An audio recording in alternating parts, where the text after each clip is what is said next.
We'll go back to number 7. Saturday we had a good scrimmage. Got 130 offensive plays, not on purpose, but right on the button there. 130 offense, defense plays, and 30 special teams plays between kickoff, return, punt, and field goal. And got some great work. It was unfortunate we didn't get to go to the stadium, but did it indoors and got a lot of good work. And then got another pads practicing today. Wasn't particularly happy with today's effort today. We go outside, first day outside, looked like it was our first day of practice. But sometimes that happens. So I took a step backwards today, and we'll keep moving forward.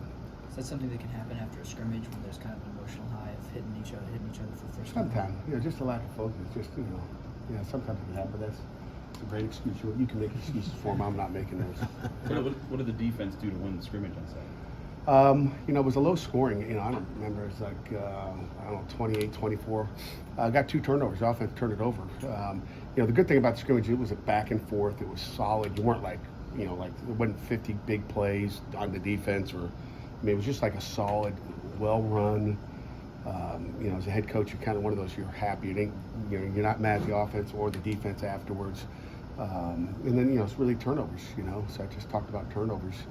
I think when we win the turnover ratio in the last 8 seasons at Pitt, we are 87% chance of winning if we win the turnover ratio. So I just hit that with them today, and it's something we focus on all the time. It's one of the critical things in winning. I've had a lot of great things to say about the passing game on Saturday. And what is your assessment on how your quarterbacks have looked so far this week? They're doing a nice job, and you talked to Love already today. Yeah. He had a great catch out there today.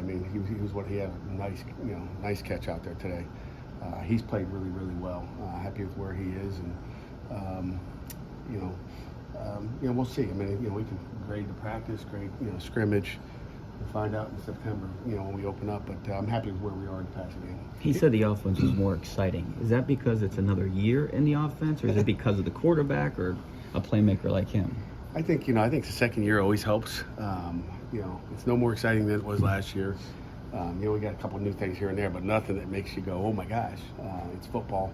But I think he's excited because maybe more opportunities, maybe playing the X position where Jared Wayne played, and he's playing better and he understands the offense. I think whether you're a freshman, a transfer, a first-year guy coming in, you're trying to learn the offense and you're out there every day. I think the thing is slowed down for him, and I think he's playing with a lot of confidence right now. I think part of it is what's going on. So for him, it's a second year, and I think any second-year player, it's probably going to be a little smoother. Bob called the wide receivers the Waffle House because they were always open. Is there a swagger to this group this year that might? They were the Waffle House last year. He didn't tell you that. He thought that was a new thing. They were the Waffle House. They're always open. I guess 24 hours. I don't know. We'll find out. They can talk all they want, make plays. Yeah, you got 13 guys testing at Pro Day tomorrow. Just any overall general thoughts about that, and what's that say about the way that you and your staff were able to develop here at Pitt? Well, we could have 25 of them. It doesn't say we've developed anybody, because anybody, all seniors can go out there and participate. I don't think all seniors are going out. There's a couple that said, I'm good. So, you want to give every kid an opportunity to go out there. So, it all depends on draft day, and that's where it comes down to is where do they get drafted. I hope they've been somewhere training well, and it'd be fun to watch them. They've been around here for a week. You guys have seen them at practice. Most of them have been around. I saw Owen Drexel today. He's just bench pressing. That's all he's doing. He wants to get that bench in.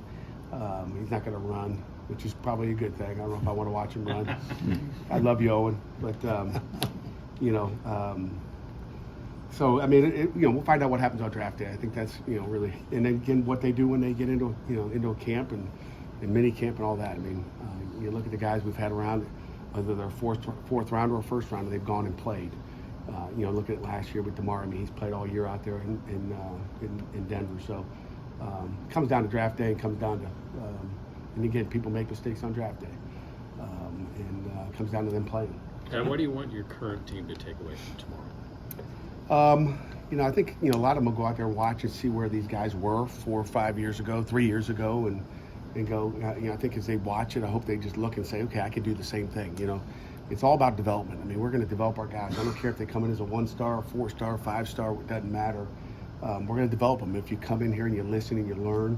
I had someone tell me last night, they sat down with one of our players, I won't say who it is, and just said, Coach, that guy's so intelligent. And it wasn't, academically. We're not talking about up on campus, but just talking football with them. And that's it's a tribute to our coaches in this building of just teaching them, and so they can speak like a coach to another coach. Why can't you tell us who the player is? Then it makes it sound like he's the smartest. They're all smart, so I could just speak that about every one of them. I'll tell you later, Jake. Call me later. John Christian's coming back to run with you guys. What have you talked to him about it? How's that been? Yeah, John is coming back. I don't know how you knew that. He came back and he had to have some NFL personnel. We're not just going to open it up to someone 5 years ago wants to come back and run. So it's not what we do. But if an NFL personnel says they want to see him run, then we'll do what the NFL would like us to do. So, How do you like your depth at linebacker so far? you know what, I like it. I don't think Coach Manny likes it a lot. Like, he's like, I need more guys. And again, we got Bass coming in and Rasheem Biles, who was here for about 4 days during his spring break. So all those things. But I really like the guys that are playing right now. I mean, I look at what we're doing and how we're doing it, and we're hanging in there. Who were some of the younger guys that stood out on Saturday? The younger guys, Lovelace was okay. He wasn't as good in the scrimmage as he was in a practice, but he's had a great spring ball so far. I'm trying to think of who else young. Ty Diefenbach has thrown some nice balls the last couple of days, and he's looked sharp out there. You're happy with where he is. Who else, Daniel? Who else? Young guys. Nakai, young defensive end. I think you guys talked to him last week. I don't know if he's young. I recall he's kind of old. Nakai Johnson. He's been well. He's done well. I think anybody in the back end. That's about all I can think of right now. I mean, as far as just really getting the freshmen coming in. Probably missing somebody. If you ask me about it, I'm going to tell you how they're doing. And how about specifically with Solomon? What have you noticed from how he's approached and how he's... Yeah, I think someone asked that last Thursday or whatever, but I mean, he just keeps getting better. I mean, he's confident. There was a year and a half ago, I mean, he still looked at you like, Coach, can I go play receiver? He's bought into that position, which I think, you have to, whatever you're going to do. If you want to be a reporter, or coach, or a wide receiver or a linebacker, you have to buy into it. I think he thought, he was going to go on the softer side. He's gone on the tougher side, so he's bought into the position, and he's getting better every day. Are Brandon George and Simon battling at Mike? They're battling at Mike. I mean, they're both really good players. On Saturday, obviously Shane started at the Mike, and then played some money as well to get Brandon in there. And today Brandon played some of the money, so we can, those guys are interchangeable, and we'll get them working to play the best three guys all the time. Where's Bam Burnham in sort of like your pecking order of your edge rusher guys? We're not there yet as far as pecking order. We're just trying to get him better. But Bam's had a really good spring so far. He's just keep getting better. In the bowl practice, he's like, Bam came up to me, he's like, Coach, bet you thought I'd never play for you, huh? And I said, no, I thought someday you would. It's taking you a little longer, but he just keeps working at it, and so he's done a nice job. And how about your safeties? What did you see from them on Saturday? Safeties, PJ had an unsportsmanlike that I wasn't really happy, but he's playing at a high level. Javon McIntyre is doing a nice job. McMillan's doing a nice job as well. I mean, they're all doing. And Steph Hall, they're all solid back there. I don't know if we're getting tested like we want to. Our offense is different than a lot of offenses we face during the year, so we've got to get work on our own to find out how people are going to attack us.